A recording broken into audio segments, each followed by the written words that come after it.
Hello there.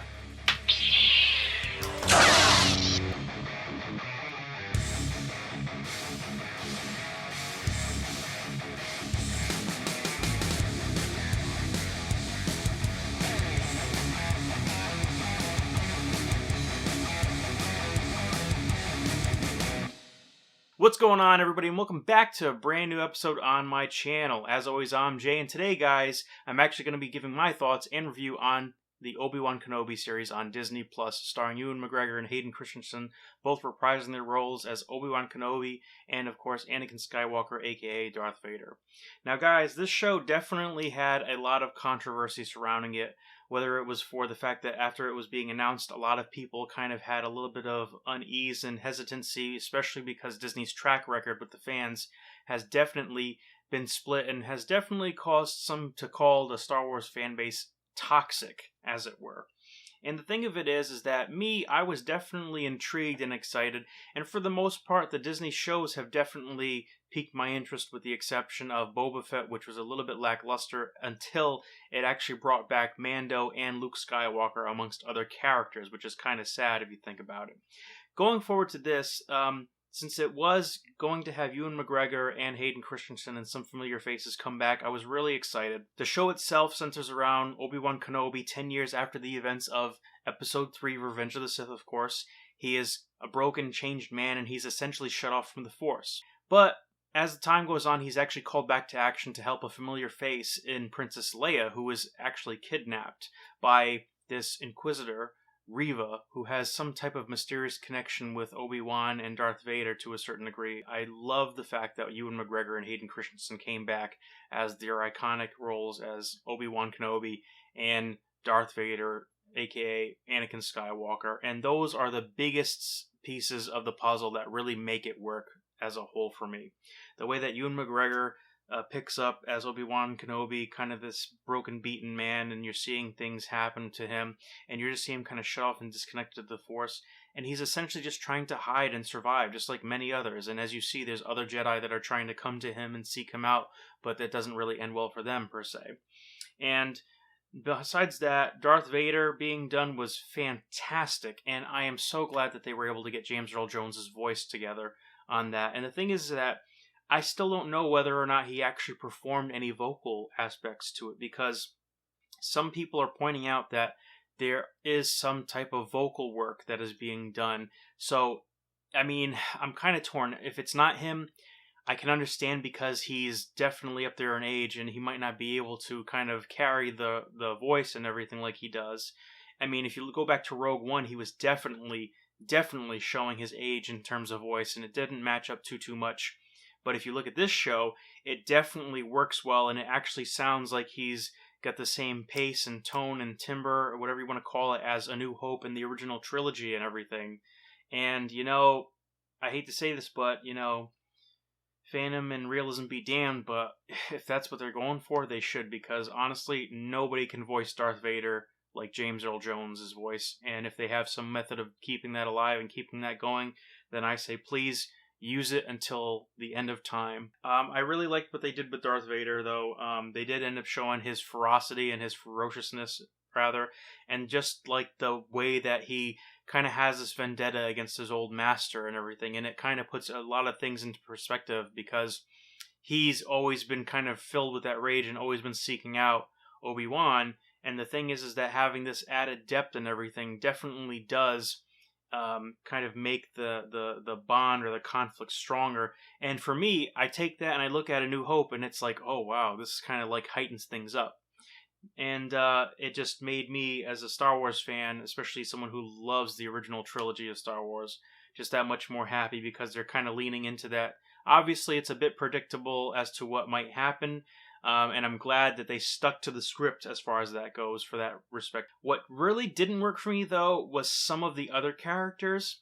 Reva, I don't feel like she earned a great spot inside of this repertoire of characters, because I just feel like she wasn't really utilized to really a full potential. Obviously, she was there to kind of be that annoyance, that thorn in everybody's side, that kind of hidden, person inside of the cell of Inquisitors and everything, trying to seek out revenge and whatnot. I get it. It definitely makes sense on paper, but I just feel like, especially now since the show is done and the way that her arc went where she decided not to kill Luke at the end, I do feel that she is kind of a wasted character, especially if she doesn't show up in any more lore. But ultimately, I just don't know how I feel about Reva. I don't think that she made that much of an impression on me. I do think that she was not used to a full potential, but that being said, I don't exactly know what potential I would give her because I'm not a writer of the show. So, of course, we had some other familiar faces. We had Jimmy Smits, we had Joel Edgerton, and the lady who played Aunt Beru in their respective roles from episode 3 in the prequel trilogy. Other than that, you had new characters such as Tala, Kumail Nanjiani's dude who basically poses to be a Jedi. And then you had Roken, played by O'Shea Jackson Jr., Ice Cube's son, which, I think that he definitely has some chops for sure. I just think that this, at some points, O'Shea, dude, I think that you just went a little overboard, but you know what? The thing is that the takes that they probably used on you, that's probably what did you in. I think it's insinuated that he's the one that's going to start the rebellion, essentially, against the Empire, as many people have kind of talked about. Or I could just be making that up. You never know with me, right? Of course, this show is definitely not lacking controversy by the addition of this character, which, of course, is Leia, who is the center figure as far as the main objective, because Obi-Wan Kenobi actually has to save her, and he is tasked by Bail Organa to go off-world of Tatooine, leave Luke alone, and actually save her. This is really where the big kind of canon-breaking things pop in for a lot of people, because Obi-Wan was tasked with simply looking over and watching over Luke, and when you have him go off-world, after, everything we know about the original series and what the prequels told us and kind of the fill in the blanks that we had to do, essentially, it does kind of seem a little bit jarring to say, oh, he just decided to leave Luke, what the hell happened? And then, as of course, exactly what you think would happen happens, where someone tries to attack Luke, but what, you didn't think would happen also happens, where the person trying to go kill and attack Luke decides not to do it, After I kind of get over that, I did enjoy the rapport that he had with Leia. I thought it was kind of cute and kind of interesting how they had that little dynamic, and he was able to kind of have an awakening again. And the thing is that it's kind of nice to see that he did spend some time with Leia, especially since she ends up naming her son after Ben in the later iterations. And the thing is that after I watched A New Hope, I kind of, I felt like it was a little plausible. Like, maybe we can assume that between the takes and cuts, she was consoling Luke when Obi-Wan died. But even if you go to the scene where they rescue her, when Luke says Ben Kenobi, she's like, Ben Kenobi? And she gets all excited. So she knows him as Ben Kenobi. And then, of course, as Obi-Wan with the formalities and everything. And then going back to her message, again, it doesn't work 100% well, but one could chalk it up to the ending that they had in the Kenobi show where he says, no one must know that we know each other. This could be, dangerous for us and whatnot. So, again, maybe she was imploring him just to kind of be formal. And, since it had been, about 9 years since she had been kidnapped, she has matured. She has become a senator, and she is a grown kind of diplomat, as it were. So her kind of mannerisms definitely lend themselves to kind of being more official. Plus, it's the first movie in the series, so they have to address them and kind of fill in that little bit of backstory and that little bit of exposition, as it were. And of course, even though it was one of my favorite things, people did definitely complain about the fact that Obi-Wan and Darth Vader actually came to blows and came face to face a couple times in the show. Now, the scene that a lot of people are talking about is the scene in A New Hope that this kind of breaks canon on, and I'll put this in quotes, where they both fight, and Darth Vader says something to the effect of, "When I left you, I was but a learner. Now I am a master." So there is a little bit more leeway with that, I feel, because when he left him as a Padawan or as a friend and everything, he was still but a learner.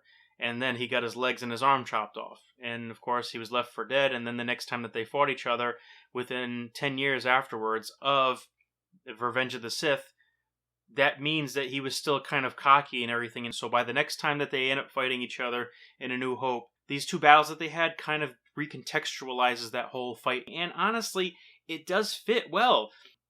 And as a result of that, it's just some awesome choreography for me personally.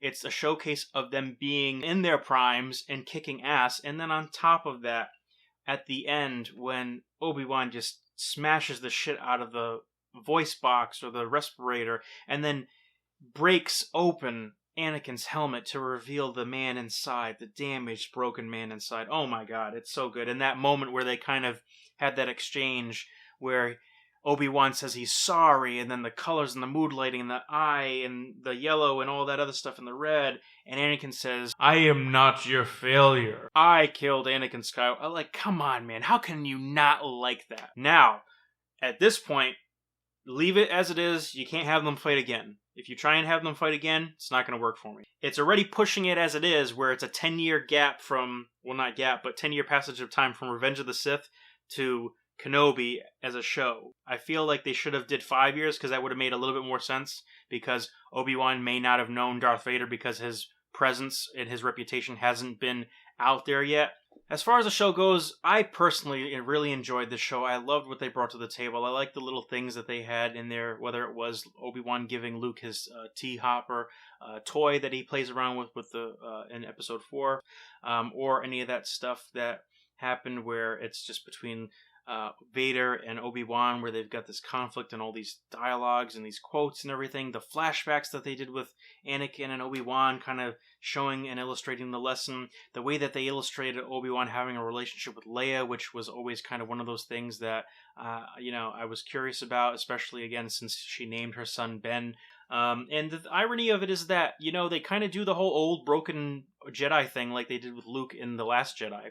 But here I kind of feel like it works a little bit more because Obi-Wan kind of redeems himself and he actually shows up to fight and shows some badass stuff. But, again, guys, like I said, I really enjoyed Kenobi, so I will give it an 8 out of 10 as far as a rating, if you guys like ratings, that is. And honestly, if they did more, I would be on board for more series or seasons of Kenobi. Just don't have him fight Darth Vader again. That way, you're not trying to milk the cow for all it's worth as far as their stuff. And plus, if you do that, then I'm going to have to call bullshit on that for sure. Although, I will shout out the fact that they brought Qui-Gon Jinn. I like that a lot because, it's been a while, and it was really cool to see Qui-Gon come back. Liam Neeson putting on the duds and being a Force ghost, which again was apparently canon breaking, but I'll allow it. Again, these canon breaks I will allow because I love it, and I will eat up all this stuff all day if it's some awesome fodder for a fan like me. Maybe do a Darth Vader series. And for all you people crying right now about how he already has a series because the whole trilogies are set around the Skywalkers, get over yourself. You want to see Darth Vader doing some misadventures and shit like he did in the comics. Just saying. Alright guys, that's all the time that I have for today. Thank you so much for watching this video. If you watch it till the end, I appreciate it.